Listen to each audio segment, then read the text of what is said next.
தமிழர்களே அனைவருக்கும் இனிய வணக்கம். இது Vatican top 10 sponsor by Black Thunder, Ooty main road, Mettupalayam. Vatican top 10 நிகழ்ச்சியை ஒளிபரப்ப உதவியவர்கள் Black Thunder. Lucky Falls at Black Thunder, Ooty main road, Mettupalayam. நேயர்களே, 2000 ஆண்டுகள் பாரம்பரியத்தை கொண்டு விளங்கும் கத்தோலிக்க திருவின் தலைமையிடம்தான் வத்திக்கான் நகரம். உலகின் பல்வேறு மாற்றங்களுக்கு காரணமாய் அமைந்திருக்கும் இந்த வத்திக்கானை மையமாக வைத்தே திருத்தந்தைகளின் உலகளாவிய தொடர்பாடல்கள் இருக்கின்றன, செயல் திட்டங்கள் நிறைவேறுகின்றன. அந்த வகையில் திருவை செய்திகள், திருத்தந்தையின் உரைகள், சந்திப்புகள், திருப்பயணங்கள், சமூக நேர்காணல்கள் என எண்ணற்ற நிகழ்வுகளை வாரந்தோறும் கொண்டு வருவதுதான் இந்த வத்திக்கான் டாப் 10. இன்றும் ஆகஸ்ட் மாதத்துக்கான ஜபக்கருத்து, சர்ச்சையை கிளப்பிய ஒலிம்பிக் தொடக்க நிகழ்வு, குழந்தை பருவ புற்றுநோய்க்கு உதவும் அமைப்பு என பல நிகழ்வுகள் காத்திருக்கின்றன. அனைத்தையும் அறிந்து கொள்ள வாருங்கள், இன்றைய நிகழ்ச்சிக்குள் போகலாம்.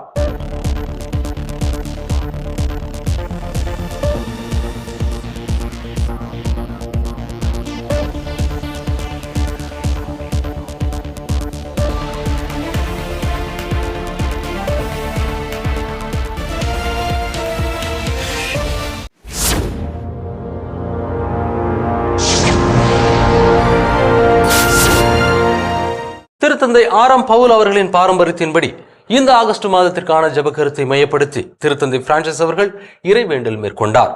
அந்த ஜபக்கருத்தை இன்றைய நிகழ்ச்சியின் முதல் பகுதியாக பார்ப்போம். ஆகஸ்ட் மாதத்திற்கான ஜபக்கருத்துடன் காணொளி ஒன்றை வெளியிட்டுள்ள திருத்தந்தை பிரான்சிஸ் அவர்கள் அதில் புனித திருத்தந்தை 6ஆம் பவுல் அவர்களின் வார்த்தைகளான அரசியல் என்பது பிறரன்பின் மிக உயரிய வடிவங்களுள் ஒன்று, ஏனெனில் அது பொது நலனுக்காக உழைக்கிறது என்பதை மேற்கோள் காட்டியுள்ளார். வேலை வாய்ப்புகளை இழந்தவர்கள் மீது சிறப்பு கவனம் செலுத்தி ஏழைகளின் பணிகளுக்கு முன்னுரிமை கொடுத்து பொது நலனுக்காகவும் மனிதனின் ஒன்றிணைந்த வளர்ச்சிக்காகவும் அரசியல் தலைவர்கள் பணியாற்ற வேண்டும் என ஜெபிப்போம் என்றும், இன்றைய உலகில் அரசியல் என்பது ஒரு நற்பெயரை கொண்டிருக்கவில்லை என்பதை சுட்டிக்காட்டி அரசியல் செய்வது என்ற எதிர்மறை பொருளை விடுத்து உண்மையான அரசியல் என்பது ஏழைகளுக்கும் வேலைவாய்ப்பற்றோருக்கும் பணி செய்யும் போது அது மேலும் உன்னதமாகிறது என கூறியுள்ளார். பொது நலனுக்காக சேவை செய்யும் அரசியல்வாதிகளை அங்கீகரிப்பதற்காக ஆகஸ்ட் மாத ஜபக்கருத்து அர்ப்பணிக்கப்பட்டுள்ளது என்பது குறிப்பிடத்தக்கது.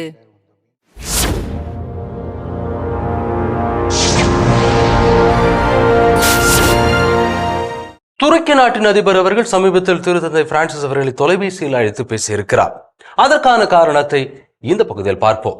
லெபனான் மற்றும் ஈரான் தாக்குதல்களை தொடர்ந்து தாக்குதல்களை முடிவுக்கு கொண்டுவர இஸ்ரேலின் நட்பு நாடுகளுக்கு அழுத்தம் கொடுக்குமாறு திருத்தந்தை பிரான்சிஸ் அவர்களிடம் துருக்கி அதிபர் கேட்டுக்கொண்டுள்ளார். திருத்தந்தை அவர்களும் துருக்கி அதிபரும் தொலைபேசியில் கலந்துரையாடிய போது துருக்கி அரசு வத்திக்கானுடன் இணைப்பு ஏற்படுத்தும் விஷயங்கள் குறித்தும் அதிபர் அவர்கள் வலியுறுத்தியதாக தெரிய வருகிறது. மேலும் பாரிஸ் ஒலிம்பிக்கில் நடந்த சர்ச்சைக்குரிய காட்சியை கண்டித்து ஒன்றாக குரல் எழுப்பி பொதுவான நிலைப்பாட்டை எடுப்பது அவசியம் என்றும் தெரிவித்துள்ளார். திருத்தந்தை பிரான்சிஸ் அவர்களும் துருக்கி அதிபர் எர்டோகன் அவர்களும் கடைசியாக G7 உச்சி மாநாட்டில் சந்தித்தனர். இருப்பினும் அவர்கள் இருவரும் திருத்தந்தை பிரான்சிஸ் அவர்களின் திருப்பிட தலைமை முழுவதும் வழக்கமான தொடர்பு கொண்டிருந்தனர். 2020ஆம் ஆண்டு மே மாதத்தில் மத்திய கிழக்கில் நடைபெறும் பதட்டங்களை பற்றி கலந்துரையாடினர். திருத்தந்தை பிரான்சிஸ் அவர்களின் முதல் திருப்பயணங்கள் ஒன்றில் துருக்கி இடம்பெற்றிருந்தது.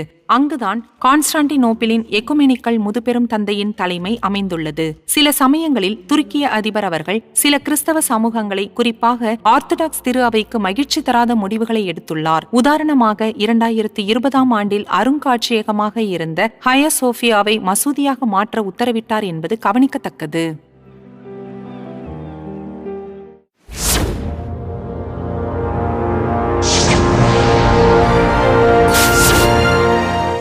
ஐநா பொது அவையின் தலைவர் டென்னிஸ் பிரான்சிஸ் அவர்கள் கடந்த வாரம் திருத்தந்தை அவர்களை வத்திக்கானில் சந்தித்தார். அந்த சந்திப்பின் நோக்கம் குறித்து இந்த பகுதியில் பார்ப்போம். ஐக்கிய நாடுகள் பொது அவையின் தலைவர் டென்னிஸ் பிரான்சிஸ் அவர்கள் திருத்தந்தை அவர்களை சந்திக்க வத்திக்கானுக்கு சென்றார். இருவரும் தூதரக உறவு, உரையாடல் மற்றும் சுற்றுச்சூழல் சார்ந்த நோக்கு போன்ற திருத்தந்தை பிரான்சிஸ் அவர்களின் இதயத்திற்கு நெருக்கமான தலைப்புகள் குறித்து கலந்துரையாடினர். ஐநா அவையின் தலைவர் அவர்கள் திருத்தந்தைக்கு கொடுத்த பரிசு பொருளில் நிலைத்தன்மையை தேர்ந்தெடுங்கள் என்று எழுதப்பட்டிருந்தது.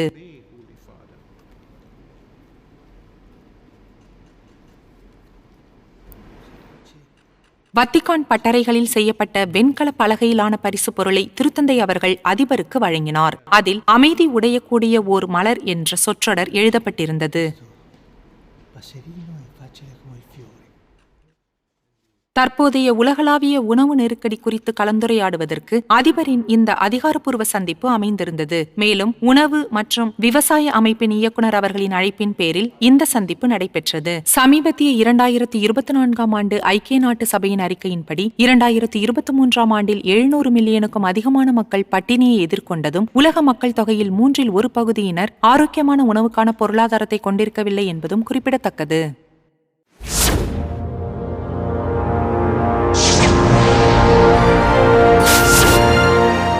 திருத்தந்தை பிரான்சிஸ் அவர்களின் கடந்த வார மூவேளை ஜெப உரையில் இடம்பெற்ற பலதரப்பட்ட கருத்துக்களை இந்த பகுதியில் காண்போம். கடந்த வாரம் புனித பேதுரு சதுக்கத்தில் ஆயிரக்கணக்கான திருப்பயணிகள் கலந்து கொண்ட மூவேளை ஜெபத்தின் போது திருத்தந்தை பிரான்சிஸ் அவர்கள் வழங்கிய சிந்தனையில் வெனிசுலாவை பற்றிய செய்திகள் அதிகம் இடம்பெற்றிருந்தன. இக்கட்டான சூழ்நிலையை அனுபவித்து வரும் வெனிசுலா நாட்டின் மீதான என் அக்கறையை வெளிப்படுத்த விரும்புகிறேன். உண்மையை கண்டறியவும், கட்டுப்பாட்டை கடைபிடிக்கவும், வன்முறையை தவிர்க்கவும், பேச்சுவார்த்தை மூலம் சர்ச்சைகளை தீர்க்கவும், மக்களின் உண்மையான நன்மையை இதயத்தில் வைத்திருக்கவும் எனது இதயபூர்வமான வேண்டுகோளை அனைத்து தரப்பினருக்கும் தெரிவிக்கிறேன். மேலும் உலகெங்கிலும் உள்ள சில நெருக்கடிகளை நினைவு கூர்ந்த திருத்தந்தை அவர்கள் அரசியல் அணுகுமுறைகளில் மகத்தான மாற்றத்திற்கு அழைப்பு விடுத்தார். மீண்டும் உரையாடலை தொடங்க துணிவு வேண்டும். அதனால் காசாவில் உடனடியாக போர் நிறுத்தம் ஏற்பட்டு அனைத்து முனைகளிலும் பணைய கைதிகள் விடுவிக்கப்படுவர். மக்கள் மனிதாபிமான உதவியோடு மீட்கப்படுவர். தாக்குதல்கள் மற்றும் கொலைகள் ஒரு தீர்வாக இருக்காது. அவை நீதியின் பாதையில், அமைதியின் பாதையில் நடக்க உதவாது. மாறாக அவை இன்னும் அதிகமான வெறுப்பையும் பழிவாங்கும் உணர்வையும் உருவாக்குகின்றன. போதும் சகோதர சகோதரிகளே. நிறைவாக பங்கு குருக்களின் முன்மாதிரியாக விளங்கும் புனித ஜான் மரிய வியானியின் திருநாளில் அனைத்து பங்கு குருக்களுக்கும் பாராட்டு தெரிவிக்கும் விதமாக கைத்தட்டல் எழுப்பி வாழ்த்து தெரிவிக்கும்படி திருத்தந்தை பிரான்சிஸ் அவர்கள் கேட்டுக்கொண்டார்.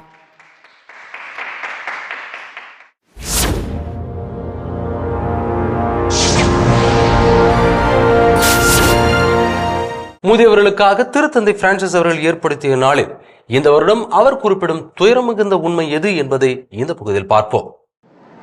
2021 ஆண்டு ஜூலை மாதம் 4வது ஞாயிற்றுக்கிழமை தாத்தா பாட்டி மற்றும் முதியோர்களுக்காக ஒரு நாள் என்று திருத்தந்தை பிரான்சிஸ் அவர்கள் நிறுவினார். கடந்த ஆண்டு புனித பேதுரு பேராலயத்தில் நடந்த திருப்பலியில் திருத்தந்தை அவர்கள் கலந்து கொண்டார். இந்த ஆண்டு நடைபெற்ற திருப்பலியில் திருத்தந்தை அவர்கள் கலந்து கொள்ளவில்லை. ஆனால் மூவேளை ஜெபத்தின் போது அந்நாளை குறித்து பேசினார். முதியவர்கள் எதிர்கொள்ளும் கைவிடப்படும் சூழ்நிலை உண்மையில் துயரமிகுந்த ஒரு உண்மையாகும். அதை நாம் பழக்கப்படுத்தக்கூடாது. அவர்களில் பலருக்கு, குறிப்பாக இந்த கோடை நாட்களில், தனிமையானது தாங்குவதற்கு கடினமான ஒன்றாக மாறும். ஆயுத விற்பனை குறித்தும் பேசிய திருத்தந்தை அவர்கள் சர்வதேச சமூகத்திற்கு மீண்டும் ஒருமுறை வேண்டுகோள் விடுத்தார். சர்வதேச சமூகம் பொறுத்து கொள்ளக்கூடாத ஒரு அவதூறு இந்த ஆயுத விற்பனை என்றே கருதுகிறேன். மேலும் இப்போது தொடங்கியுள்ள ஒலிம்பிக் போட்டிகளின் சகோதரத்துவ உணர்விற்கு இது முரணானது. தெற்கு எத்தியோப்பியாவில் உள்ள ஒரு கிராமத்தில் ஏற்பட்ட நிலச்சரிவில் பாதிக்கப்பட்டவர்களுக்காகவும் திருத்தந்தை பிரான்சிஸ் அவர்கள் ஜெபித்தார். சுமார் 125 பேர் தங்கள் வீடுகளை விட்டு வெளியேற வேண்டியிருந்தது என்றும் உயிரிழந்தவர்களின் எண்ணிக்கை 500ஆக இருக்கும் என்றும் ஐநா தெரிவித்துள்ளது கவனிக்கத்தக்கது.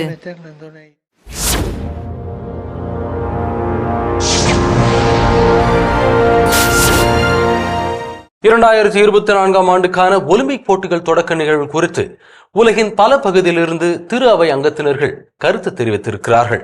அதை குறித்து இந்த பகுதியில் பார்ப்போம்.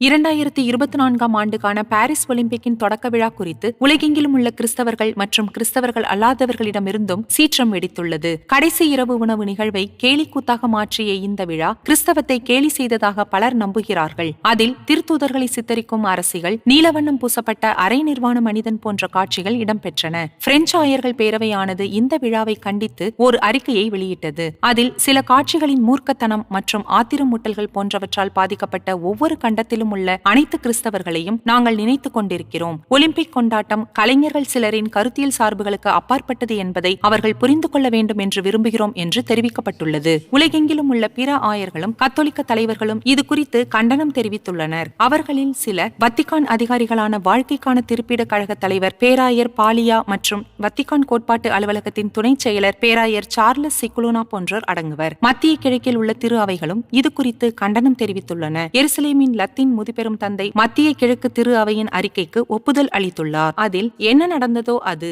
சுதந்திரம், மனித மாண்பு பற்றிய முழுமையான அறியாமையை குறிக்கிறது. இந்த வழியில் ஒரு உலகை சுரண்டுவது என்பது மனித நாகரிகத்தில் உறவு நிலை மிக கீழான நிலைக்கு தள்ளப்பட்டுள்ளதை குறிக்கிறது என்றும் அதன் விளைவாக வாழ்க்கையில் பன்முகத்தன்மை ஏற்றுக்கொள்ளப்படவில்லை என்றும் குறிப்பிடப்பட்டுள்ளது. அமெரிக்க ஆயர் ராபர்ட் பேரன் அவர்கள் ட்விட்டரில் வெளியிட்ட தனது எதிர்வினை காணொலிக்கு 3 மில்லியனுக்கும் அதிகமான பார்வையாளர்களை பெற்றிருந்தார். அதில் அவர்கள் எப்போதாவது இஸ்லாத்தை இதேபோல் கேலி செய்ய துணிந்திருப்பார்களா? குரானின் ஒரு பகுதியை பொது வெளியில் கேலி செய்வதை அவர்கள் எப்போதாவது கனவு கண்டிருப்பார்களா? நான் சொல்வது போல் அதற்கான பதில் நம் அனைவருக்கும் தெரியும் என்று சற்று காட்டமாக சுட்டிக்காட்டியுள்ளார். உலகளாவிய சீற்றத்தை தொடர்ந்து ஒலிம்பிக்கின் இயக்குநர்கள் அந்த நிகழ்வானது தி லாஸ்ட் சப்பர் காட்சியின் உத்வேகம் அல்ல என்று மறுப்பு தெரிவித்துள்ளார்கள். அவர்களின் செய்தி தொடர்பாளர் எந்த ஒரு மத குழுவையும் அவமதிக்கும் நோக்கம் இல்லை என்றும் மக்கள் புண்படுத்தப்பட்டிருந்தால் நாங்கள் மிகவும் வருந்துகிறோம் என்றும் தெரிவித்துள்ளது குறிப்பிடத்தக்கது.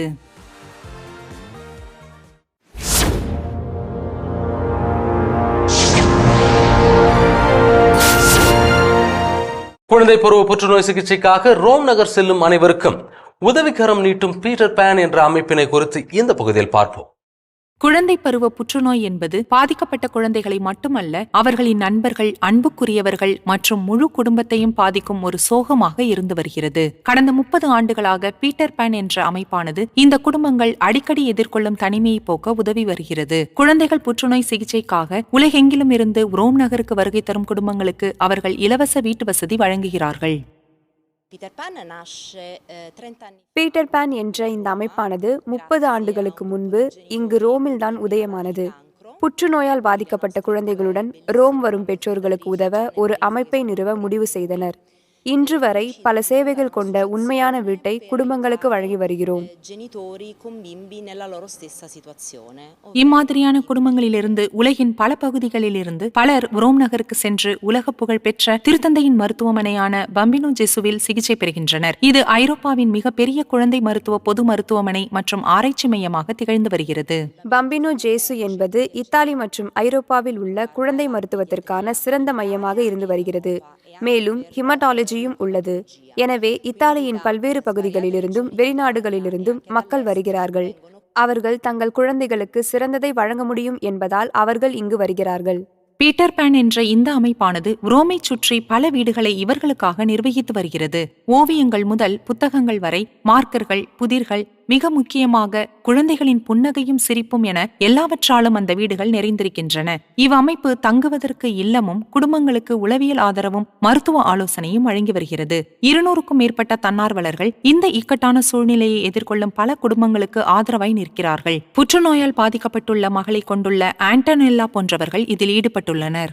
2 ஆண்டுகளுக்கு முன்பு எனது மகளுக்கு நியூரோபிளாஸ்டோமா இருப்பது கண்டறியப்பட்டது. அன்றிலிருந்து நாங்கள் இங்கே இருக்கிறோம்.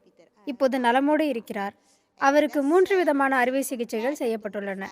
எல்லாம் நன்றாக நடந்தது. இப்போது இந்த அமைப்பு தான் எங்கள் குடும்பம் மற்றும் வீடு. இவர்கள் வசிக்கும் வீடுகளில் குடும்பங்கள் தங்களுக்கென்று தனிப்பட்ட அறை மற்றும் குளியலறையை கொண்டுள்ளனர். ஆனால் சமையலறை மற்றும் பொதுவான பகுதிகளை பகிர்ந்து கொள்கிறார்கள். இதன் விளைவாக ஒரு சமூக சூழலை அவர்கள் அனுபவிக்க வாய்ப்பு வழங்கப்படுகிறது. இவர்கள் இங்கு இருக்கும்போது குடும்பங்கள் ஒன்றையொன்று ஆதரிக்கின்றன. அதே வலிகள் மற்றும் இழப்புகளின் மூலம் அவர்கள் ஒன்றாக வாழ்கிறார்கள். சிகிச்சை, மகிழ்ச்சி, சோதனை போன்றவற்றை பகிர்ந்து கொள்கிறார்கள். மேலும் அனைவரும் சமைத்து ஒன்றாக உண்கிறார்கள். இந்த குடும்பங்கள் பீட்டர் பேன் வீடுகளில் தங்கி உணவால் கட்டியெழுப்பும் உறவும் ஆதரவும் பலருக்கும் அவர்களின் வாழ்க்கையின் மிகவும் கடினமான நேரத்தில் உதவுகின்றன என்றால் அது மிகையல்ல.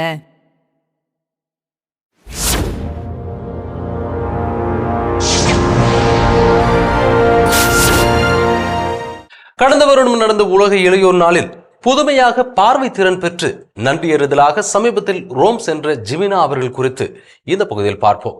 பனிமய அன்னை ஒரு இளம் ஸ்பானிய பெண்ணை புதுமையாக குணப்படுத்தியதாக கூறப்பட்டு ஏறக்குறைய 1 வருடம் ஆகிறது. ஹிமெனா என்ற அவர் தனது 95% பார்வையை இழந்துவிட்டதால் ஏற்கனவே பிரெய்லி மொழி கற்று வந்தார். ஆனால் லிஸ்பனில் நடந்த உலக இளையோர் நாள் திருப்பலியில் எதிர்பாராத விதமாக அவர் தனது பார்வையை மீண்டும் பெற்றார். திருநற்கருணை பெற்ற பிறகு நான் முழந்தாளிட்டு ஜெபித்தேன். நவநாளின் கடைசி நாள் என்பதால் அதிகம் அழுதேன். நான் குணமடைய விரும்பினேன். கடவுளிடம் நிறைய வேண்டினேன். பின்னர் கண்களை திறந்த போது என்னால் சரியாக பார்க்க முடிந்தது என்பதுதான் அவர் மீண்டும் மீண்டும் கூறும் வார்த்தைகள். அன்னையின் இந்த செயல் திருத்தந்தை பிரான்சிஸ் அவர்களின் கவனத்தையும் ஈர்த்தது. பின்னர் காசா சாந்தா மார்த்தாவில் திருத்தந்தையை சந்திக்க ஹிமெனா அவர்கள் ரோம் நகருக்கு சென்றார். புனித மேரி மேஜர் பசிலிகாவிற்கு திருப்பயணம் செல்லவும் தங்கள் பக்தியை பரப்பவும் திருத்தந்தை பிரான்சிஸ் அவர்கள் ஊக்குவித்ததாக இளம்பெண்ணின் குடும்பத்தினர் தெரிவித்தனர். பசிலிகாவின் பேராயர் அவர்கள் என்ன நடந்தது என்று கேள்விப்பட்டவுடன் அவர் அவர்களை தொடர்பு கொண்டு ரோம் ஆலயத்திற்கு திருப்பயணம் சென்று வரும்படி அழைப்பு விடுத்தார். இந்த குடும்பம் உண்மையிலேயே இந்த சிறப்பு அருளால் தொழப்பட்டது. இந்த சன்னதியில் இருக்கும் அன்னைக்கு நன்றி சொல்லவும் அவர்கள் விரும்பினர். கடந்த ஆண்டு டிசம்பர் இறுதியில் வந்து அவர்கள் திருத்தந்தையை சந்தித்தனர்.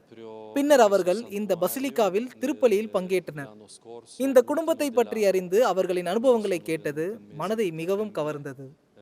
திருத்தந்தை அவர்கள் பரிந்துரைத்ததை இந்த குடும்பத்தினர் செய்தார்கள். ஆகஸ்ட் மாதம் 5ஆம் நாள் புனித மேரி மேஜருக்கு சென்றனர். அங்கே அவர்கள் பனிமய மாதாவின் புதுமை குறித்து பகிர்ந்து கொண்டனர்.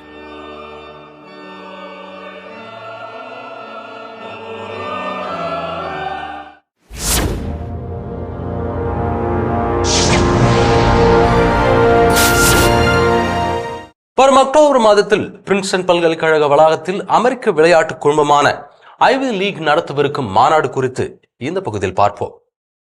அமெரிக்காவின் 8 ஐவி லீக் கல்வி நிலையங்களில் ஒன்றான பிரின்ஸ்டன் பல்கலைக்கழகத்தில் அக்வினாஸ் நிறுவனம் எனப்படும் கத்தோலிக்க கல்வி தூதரகம் உள்ளது. அக்டோபர் மாதத்தில் உலகளவில் பெரும் தலைப்பாக மாறியிருக்கும் பன்முகத்தன்மை, சமத்துவம், அகமிணைத்தல் போன்றவற்றை கத்தோலிக்க கண்ணோட்டத்தில் எதிர்கொள்ள ஒரு மாநாட்டை நடத்தவிருக்கிறது. எனது பார்வையிலும் கத்தோலிக்க சிந்தனையின் பிரின்ஸ்டன் முன்னெடுப்பில் உள்ள எனது சக ஊழியர்களின் பார்வையிலும் பன்முகத்தன்மை, சமத்துவம், அகமிணைதல் என்பவை ஓரளவு தவறான கருத்துகள் மற்றும் மதிப்புகளின் தொகுப்பாகும். ஆனால் அதில் ஈடுபடுவதே மிகவும் புத்திசாலித்தனமான விஷயம் என்று நாங்கள் நினைக்கின்றோம். அவ்வாறு செய்வது காலப்போக்கில் உண்மையான பலனளிக்கும். மாநாட்டில் பேராசிரியர்கள், எழுத்தாளர்கள் மற்றும் மத தலைவர்கள் ஒன்றிணைவார்கள். எங்கள் சமத்துவம் எங்கிருந்து வருகிறது மற்றும் அகமிணைப்பில் மக்களின் தேவையை நாம் எவ்வாறு பூர்த்தி செய்ய வேண்டும் போன்ற கேள்விகளுக்கு பதிலளிக்கும் 5 அமர்வுகளை இது கொண்டிருக்கும். நார்வேயின் ஆயர் வார்டன் அவர்கள் இறுதி உரையை நிகழ்த்துவார். அனைவரின் தேவைகளை பூர்த்தி செய்ய தற்போதைய DEI என்று சுருக்கமாக அழைக்கப்படும் டைவர்சிட்டி, ஈக்விட்டி, இன்க்ளூஷன், அதாவது பன்முகத்தன்மை, சமத்துவம், அகமிணைத்தல் ஆகிய கட்டமைப்பை சீர்திருத்துவதற்கான விவாதத்தை திறப்பதே இந்த மாநாட்டின் குறிக்கோள். நாம் செய்ய விரும்பும் வழி அதற்கு ஏதோ ஒரு வகையில் மாற்றாக இருக்கும்.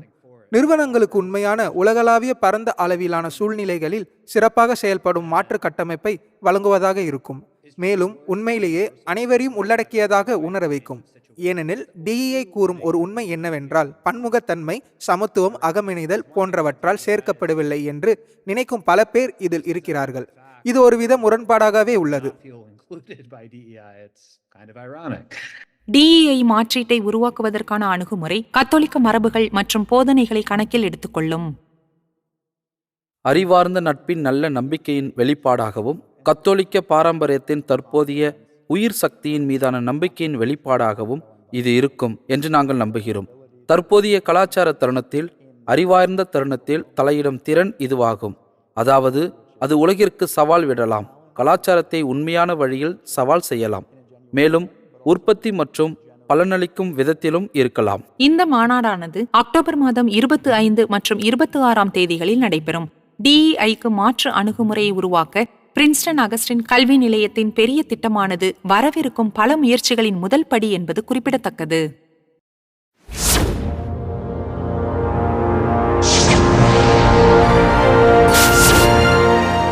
2021ஆம் ஆண்டு ஈராக் நாட்டில் மத மோதல் காரணமாக நிகழ்ந்த படுகொலைகள் நம் நினைவில் இருக்கலாம். 10 வருடம் கழித்து புலம்பெயர்வோர்கள் தங்கள் சொந்த நாட்டிற்கே திரும்பும் சூழ்நிலை ஏற்பட்டிருக்கிறது. அதை குறித்து இந்த பகுதியில் பார்ப்போம். 2014 ஆண்டு கோடை காலத்தில் ஈராக்கில் இருந்து வந்த செய்திகள் உலகை அதிர்ச்சிக்குள்ளாக்கியது. மேலும் அந்த ஆகஸ்ட் மாதம் 6ஆம் நாள் இரவு பலருக்கு வாழும் நரகமாக மாறியது. ISIS பயங்கரவாதிகள் நினிவே சமவெளியை ஆக்கிரமித்து இஸ்லாமிய சட்டத்தை பின்பற்றும்படி மக்களை கட்டாயப்படுத்தினர். 1,20,000-க்கும் மேற்பட்ட கிறிஸ்தவர்கள் தங்கள் நம்பிக்கையை கைவிட விரும்பாமல் தப்பி ஓட வேண்டியிருந்தது. இது குறித்து திருப்பிட மாளிகையின் பால்கனியில் இருந்து திருத்தந்தை பிரான்சிஸ் அவர்கள் தனது கவலையை வெளிப்படுத்தினார். ஈராக்கில் இருந்து வரும் செய்தி நம்மை அவநம்பிக்கை மற்றும் திகைப்பில் ஆழ்த்துகிறது. கிறிஸ்தவர்கள் பலர் உட்பட ஆயிரக்கணக்கான மக்கள் தங்கள் வீடுகளை விட்டு கொடூரமாக விரட்டியடிக்கப்பட்டுள்ளனர். தாகம் மற்றும் பசியால் குழந்தைகள் இருக்கிறார்கள். பெண்கள் கடத்தப்படுவதும் மக்கள் படுகொலை செய்யப்படுவதும் என அனைத்து வகையான வன்முறைகளும் அரங்கேறியுள்ளன. திருத்தந்தையின் வார்த்தைகள் செயல்களாக மாறின. கர்தினால் பெர்னாண்டோ பிலோனி அவர்களை தனது சிறப்பு தூதராக திருத்தந்தை நியமித்தார். 2003ஆம் ஆண்டில் ஈராக் போர் வெடித்த போது அவரது அனுபவத்திலிருந்து அந்த பகுதியை புரிந்து கொண்டார். 11 ஆண்டுகளுக்கு பிறகு துன்புறுத்தப்பட்ட கிறிஸ்தவர்களுடன் அவர் நெருக்கமாக இருந்தார். அடிப்படையில் இது ஊக்கம் மற்றும் நம்பிக்கையின் இலக்கை கொண்டுள்ளது.